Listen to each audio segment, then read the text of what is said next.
নমস্কার, আমি রুমিতা। আমার ইউটিউব চ্যানেল আমাদের গল্প ইন্ডিয়ান বেঙ্গলি ফ্যামিলি ইন ফ্রান্সের আরেকটি নতুন ভিডিওতে সবাইকে অনেক অনেক স্বাগত জানাই। সুইজারল্যান্ড ভ্রমণের আজকে চতুর্থ পর্ব, আর আজকে আমরা ঘুরে দেখব জুরিখ শহর।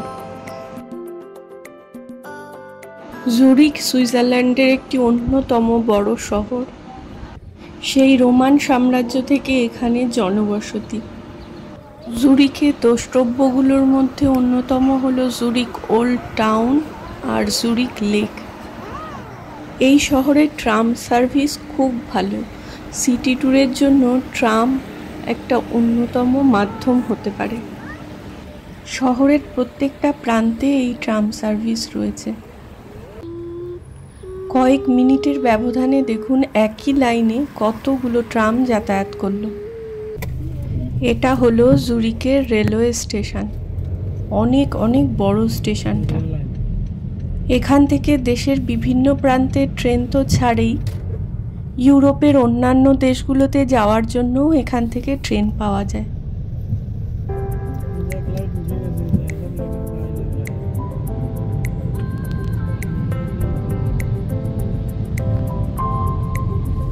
জুরিখ রেল স্টেশন এটা অনেক বড়। হ্যাঁ, এই যে ডান দিকে দেখুন ট্রেন দাঁড়ানো, একদম স্টেশনের পাশে, রাস্তার পাশে। কলকাতার এটা তো বিশাল। হ্যাঁ, শিয়ালদা হাওড়া দুটো। হ্যাঁ,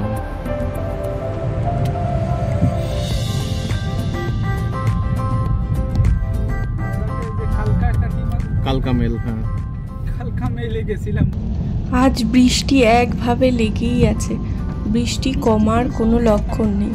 সেই জন্য আমরা আর ওল্ড টাউন দেখতে যেতে পারিনি। আমরা সোজা জুরিখ লেকে গেছি। যদিও জুরিখ লেকের ভিউ এই সময় এই ওয়েদারে খুব একটা ভালো পাওয়া যাবে না, তবুও লেকেই বোটে করে আমরা ঘুরবো। বৃষ্টি থেকে বাঁচাও যাবে, কিছুটা সময় কাটানোও যাবে। ছাতা কোথায়? বাবার হাতে আরেকটা ছাতা, তিনটে ছাতা।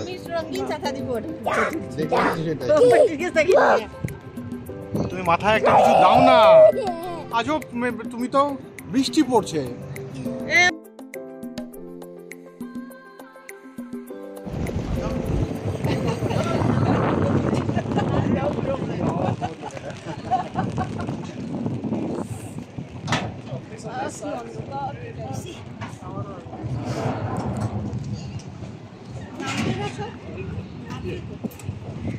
It's on this side, thank you. Oh, this side? Yeah.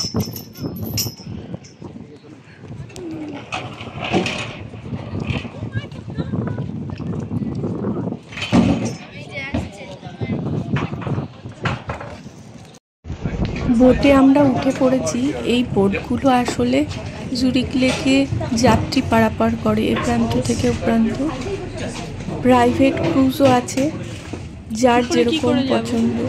যদি টিমে অনেক লোক থাকে তাহলে প্রাইভেট ক্রুজ নিয়ে ঘোরাই ভালো। আমরা 1.5 ঘন্টার একটা রাউন্ড ট্রিপের টিকিট কেটেছি। আমাদের জন প্রতি টিকিট পড়েছে 9 ইউরো করে।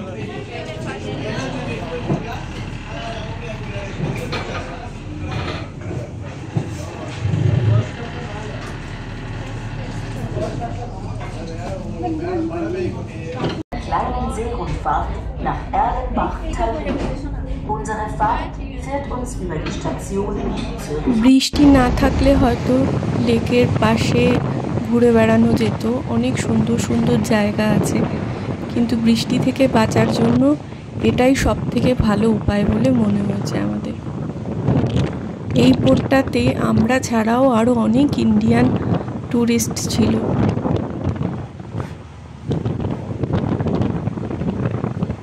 আকাশে খুব মেঘ। দূরের ওই পাহাড়টাকে এই মেঘ প্রায় অর্ধেক ঢেকে ফেলেছে, আর বৃষ্টিও হচ্ছে সমান তালে।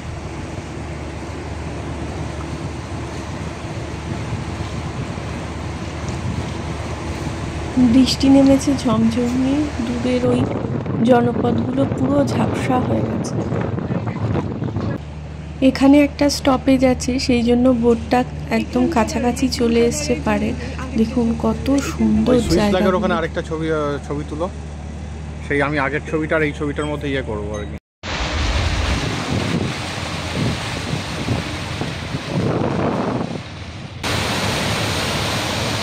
টাকা এদিকে, এদিকে টাকা। এই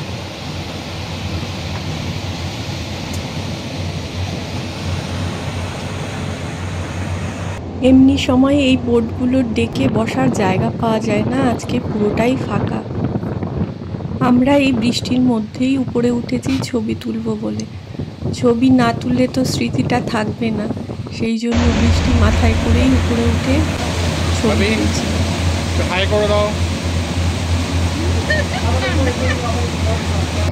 আমাদের ছবি তোলা শেষ হয়ে গেছে, আমরা নিচে চলে এসেছি, কারণ এই বৃষ্টির মধ্যে সৃজানকে উপরে নেওয়া হয়নি। পালা করে আমরা সৃজানকে রাখছিলাম। এবার বাবা মা গেছে ছবি তুলতে। বোট চলছে ঝড়ের গতিতে সাই সাই করে। আরেকটা ফেরিঘাট, দেখুন কি সুন্দর করে সাজানো। অনেকক্ষণ বসে আছি, এবার একটু মনটা চা চা করছে, কিন্তু চা তো পাওয়া যাবে না। অগত্যা কফি ভরসা, কফি অর্ডার করা হলো, সাথে 2টো করে বিস্কিট। এটা অনেকটা জেনিভা লেকের মতোই কিন্তু, জানো জেনিভা লেকেও যেরকম একদম পার দিয়ে ট্রেনগুলো যায়,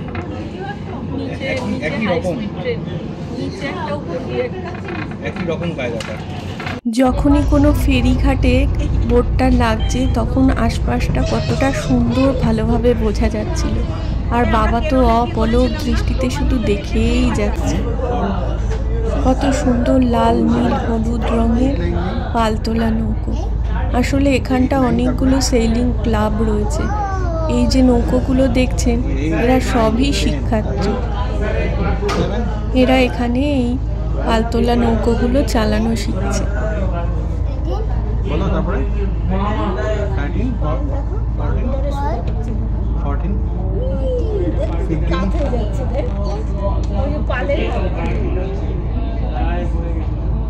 পিছনে এই বোটগুলোতে মনে হয় ট্রেনাররা। সামনের এই বিল্ডিংটা দেখে আমার মেয়ে হগওয়ার্ড হগওয়ার্ড বলে চিৎকার করতে আরম্ভ করেছে। কিছুটা ওরকমই লাগছে, বিশাল বড় একটা স্থাপত্য। আমাদের বোটে করে জুরিক লেক ঘোরা হয়ে গেছে।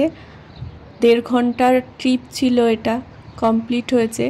আমরা আবার ডকে এসে দাঁড়িয়েছি, দাঁড়িয়ে চারপাশটা একটু দেখছি। এখন বৃষ্টিটা একটু ধরেছে। এখানটা একটা ঘাট মতো করা আছে, আমরা ওখানেই দাঁড়িয়েছি। আর প্রচুর এখানে হাঁস রয়েছে, রাজহাঁস। রাজহাঁস ছাড়াও অন্যান্য পাতি হাঁস, পাখি যেগুলো জল থেকে খাবার খায়, সেরকম অনেক পাখিও ছিল। এখানে সবাই মিলে দাঁড়িয়ে রাজহাঁসের কাণ্ড কারখানা দেখছি, আর সৃজানকেও দেখাচ্ছি। সৃজান তো বেশ আনন্দ পেয়েছে এগুলো দেখে। এখানেই একদল কলকাতা থেকে আসা মানুষের সাথে কথা হলো, পরিচয় হলো। তারা এসেছেন ইউরোপ ট্যুর করতে একটা এজেন্সির সাথে। সেই এজেন্সির ভদ্রলোকের সাথেও কথা হচ্ছিল, তারা কেমন ট্যারিফ নেন, কোথায় কোথায় ঘোরেন, এইসব নিয়ে। এই রাজহাঁসটার মুডটা খুব একটা ঠিক নেই, খেপে খেপে যাচ্ছে সবার উপর। জুরিক লেকে খুব ভালো একটা বোট রাইড হলেও আমাদের জুরিক শহরটা খুব ভালোভাবে ঘোরা হলো না। কিছু করার নেই, ওয়েদার ভালো ছিল না। এবার আবার ঘরে ফেরার পালা। ঘর নয়, এয়ারবিএনবিতে ফিরছি। সুইজারল্যান্ডের পথ ঘাট, নদী নালা, গ্রাম সব দেখতে দেখতে। দেখুন এই গ্রামটা আবার অন্য রকম, দেখতে থাকুন। আমরা ফেরার পথে একটা গ্রামের ভিতর দিয়ে এসেছি। এই গ্রামের পথগুলো এত সরু সরু ছিল, আর পাহাড়ের ঢাল বেয়ে এদিক ওদিক করে এত সুন্দর লাগছিল, এত অদ্ভুত রাস্তাগুলো। টিপিক্যাল একটা পাহাড়ি গ্রামের রাস্তা যেরকম হয় সেরকম। আমাদের গাড়িটা একটু বড় ছিল বলে একটু অসুবিধা হচ্ছিল। দেখার তো কোনো শেষ নেই, যা দেখছি তাই মনে হচ্ছে নতুন, তাই সুন্দর। অবশেষে একটা বড় রাস্তার উপর এসে পড়লাম। আজকের ভিডিওতে বিশেষ কিছু দেখানো গেল না, শুধুমাত্র আমাদের গল্প আর আমাদের ফিলিংস আপনাদের সাথে শেয়ার করলাম। সুইজারল্যান্ডের জনপদগুলো কেমন হয় তার একটু দেখানোর চেষ্টা করলাম। ভিডিওটা কেমন লাগলো অবশ্যই কমেন্টস করে জানাবেন, ভালো লাগলে একটা লাইক করে দেবেন। সবাই খুব ভালো থাকবেন, সাবধানে থাকবেন, সুস্থ থাকবেন। দেখা হবে পরের ভিডিওতে। পরের ভিডিওতে থাকবে সুইজারল্যান্ডের অন্য দুটো খুব সুন্দর জায়গার ভিডিও, লুটেনবার্ন আর গিন্ডারওয়াল।